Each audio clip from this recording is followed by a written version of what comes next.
अस्सलाम वालेकुम नाज़रीन, अली इमाम मुदावत चैनल पर हाज़िर है खिदमत है।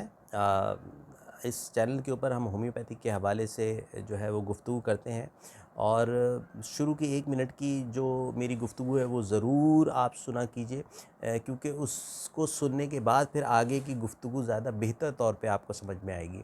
अच्छा, होम्योपैथिक तरीक़े इलाज के अंदर जो सबसे इम्पॉर्टेंट चीज़ जो है जिसका आपको पता होना बहुत ज़रूरी है, वो ये है कि होम्योपैथिक तरीक़े इलाज जो है वो इंडिविजुअलाइजेशन का नाम है, कस्टमाइज़ेशन का नाम है। जिस तरह से आप किसी टेलर के पास जाते हैं और वो आपकी तमाम चीज़ों का नाप लेके एक प्रोडक्ट तैयार करके देता है, तो उसकी फ़िटिंग इंटायरली डिफरेंट होती है। जबकि जब आप रेडीमेड गारमेंट से जब कोई चीज़ जाके ख़रीदते हैं तो उसकी फ़िटिंग कहीं आस्तीन बड़ी होती है, तो कहीं आपका जो है वो ट्राउज़र आपकी लंबी होती है। तो मैं आपको सिर्फ़ ये अर्ज़ करना चाहता हूँ कि होम्योपैथिक तरीक़ा इलाज आप जहाँ से भी करवाएँ, लेकिन ये इस बात को ज़रूर मद्देनज़र रखें कि वो जो भी फ़िज़िशियन है वो आपके इमोशनल चेंजेस, आपका खौफ़, आपकी प्यास, आपकी भूख, आपका उठना, आपका जागना, आपकी तमाम चीज़ों का जो कि आपके मिज़ाज का हिस्सा है, उसकी केस टेकिंग लेने के बाद आपको वो दवा दे रहे हैं, या सिर्फ़ आपसे 2 चीज़ें पूछी और आपको दवा लिख के दे दी और आप आ गए।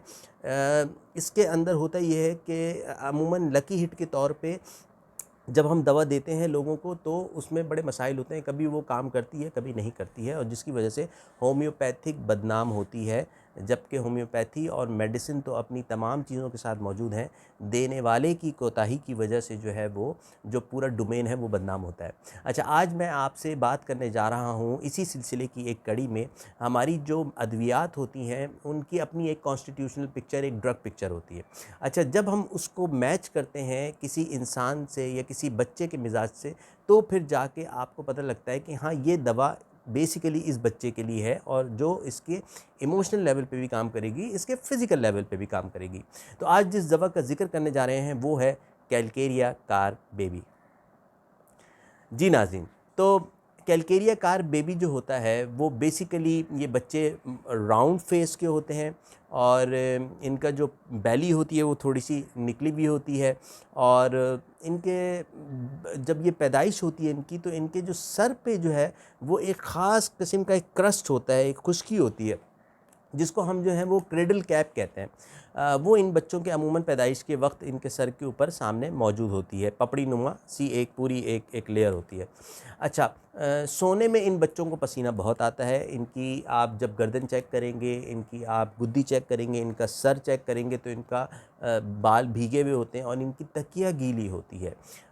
इन बच्चों को स्किन के मसाइल भी रहते हैं, जो अक्सर बचपन में अस्थमा की जो बीमारी होती है सांस की, उसकी इलाज के बाद ज़ाहिर होते हैं। जी हाँ, अक्सर हमारे यहाँ सप्रेसिव इलाज किया जाता है, जिसके बाद होता क्या है कि वो इलाज सही तो नहीं होती वो बीमारी, जबकि वो दबा दी जाती है।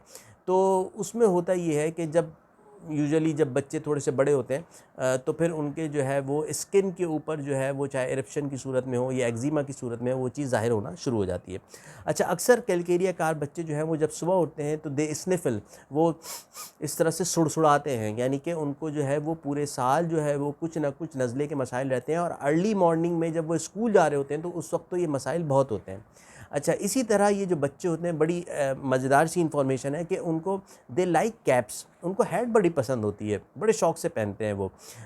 जब ये किसी से बात करते हैं तो ये आई कॉन्टैक्ट रखते हैं। मैं अक्सर अपनी क्लिनिक में इस चीज़ को ऑब्ज़र्व करता हूँ, मुझे बड़ा अच्छा लगता है, मज़ा आता है कि बच्चों के मुख्तलिफ़ कॉन्स्टिट्यूशन को देख के कि कोई अपनी माँ के पीछे छुप के आ रहे होते हैं, कोई गोदी से नहीं उतरते, कोई अगर एक जगह बैठ जाते हैं तो वो बैठे रहते हैं, और कोई दे मूव अराउंड और हर चीज़ को तबाह बर्बाद कर दिया, चीज़ों को उठा के फेंक दिया, ये कर दिया, वो कर दिया। तो सब बच्चों की जो कॉन्स्टिट्यूशन है उनका मिजाज डिफरेंट है। इसी तरह नींद में अक्सर ये बच्चे डरते हैं। जी हाँ, फ़ियर एक मेन कंसर्न होता है इन बच्चों का। ये जब सुबह रात को सो रहे होते हैं तो एक तो ये अंधेरा इनको नहीं चाहिए, इनको थोड़ी-सी लाइट चाहिए। इसी तरह जब ये मतलब सोते में ख्वाब के अंदर जो है वो डरावनी चीज़ों को देखते हैं, जागते हुए में जो है ये कॉकरोचेस को देख के बहुत डर जाते हैं, कीड़े-मकोड़ों को देख के ये अक्सर खौफ़ का शिकार हो जाते हैं। दूसरी तरफ अगर देखा जाए तो ये बच्चे बड़े ही चीज़ों को तरतीब से रखने के आदी होते हैं। माँ-बाप की चीज़ों को भी सही कर रहे होते हैं, बहन-भाइयों की चीज़ों को भी रीअरेंज कर रहे होते हैं। मैंने एक दफ़ा देखा कि एक बच्चा अपने बाप के जो क्रेडिट कार्ड जो उनका वो होल्डर था, उसमें चूँकि ऊपर-नीचे सब कार्ड लगे हुए थे, तो उसने निकाल के उसको रीअरेंज कर रहा था। तो ये भी एक चीज़ होती है जो देखी जाती है। अच्छा, दूसरा, अगर आप इनको काम के बीच में कभी भी आप इनको तंग करेंगे ना, या उनको कहेंगे भई ये चीज़ ला दो, वो चीज़ ला दो, तो वो उनको बड़ा गिना गुज़रता है। क्योंकि ये आदी होते हैं कि चीज़ों को बड़ा मुकम्मल करके और इत्मीनान के बाद फिर वो दूसरी चीज़ में हाथ डालते हैं। अक्सर बच्चे जो हैं वो 2 से 3 मरतबा आवाज़ देने पर भी जवाब नहीं देते हैं। क्यों? वो इसका रीज़न यही होता है कि वो अपने काम में इतने जुटे हुए होते हैं कि वो उस चीज़ से ध्यान हटना मुश्किल होता है। अक्सर बच्चे जो होते हैं वो कैलकेरिया बेबी जो होते हैं, उनको दूध हज़म नहीं होता या उनको दूध पसंद नहीं होता, लेकिन ऑन अनदर साइड वो अंडे को शौक़ से खाते हैं और ख़ास तौर पे बॉइल्ड एग उनका पसंदीदा होता है। इन बच्चों को मीठा बहुत पसंद होता है, आइसक्रीम, चिप्स, मछली, पनीर वग़ैरह ये सब इनको बहुत पसंद होती है। अक्सर ऐसा भी मैंने देखा है कि ये बच्चे जब आप इन पे अचानक इनकी तरफ आगे बढ़ते हैं तो ये रोना शुरू कर देते हैं। तो आप ग्रेजुअली अगर इनकी तरफ आएँ, यानी कि आप इनके हाथों को हल्के से अगर इस पे प्यार कर लें, या हाथों को पहले पहले हाथों पे अप्रोच करें और फिर इनके ऊपर ग्रेजुअली इनकी तरफ आगे बढ़ें, तो ये काम रहते हैं। वरना अगर आप अचानक आगे बढ़ेंगे तो ये अक्सर बच्चे डर जाते हैं।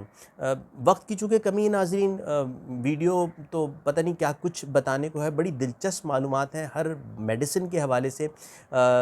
इस वीडियो को बनाने के लिए भी जो है मैंने जो बहुत सारी जब किताबों को देखा, तो ये Paul Herscu ND the homeopathic treatment of children paediatrics constitutional types, इस किताब से बड़ी मदद ली मैंने, और इसमें से बहुत सारी चीज़ें मुझे मिली आप तक पहुंचाने के लिए, और इसमें से मज़ीद बहुत सारी दवाइयाँ हैं बच्चों के हवाले से जो मैं आप तक इंशाल्लाह पहुंचाऊंगा।